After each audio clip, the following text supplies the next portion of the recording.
తనవి కక్ష రాజకీయాలు కావని అన్నారు ఏపీ సీఎం చంద్రబాబు. తనకు కక్షలు కోపాలు ఉండవని అన్నారు. కక్ష రాజకీయం చేస్తే పదవిలోకి వచ్చిన తొలి రోజే వైసీపీ అధినేతను అరెస్ట్ చేసి ఉండేవాడని తెలిపారు. గత ప్రభుత్వ హయాంలో తనపై 17 కేసులు పెట్టారని అన్నారు.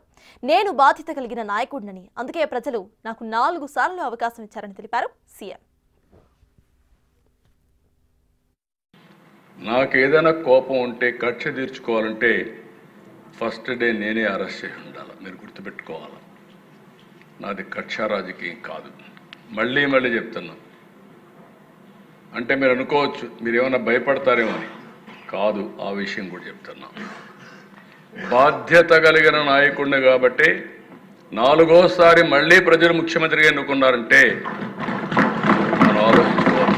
ప్రజలకు రక్షణగా ఉండాలని, ప్రజల ఆస్తులు కాపాడాలని, ఈ రాష్ట్ర భవిష్యత్తు కోసం నా ప్రాణాలు పోయినా పర్వాలేదని కష్టపడ్డా.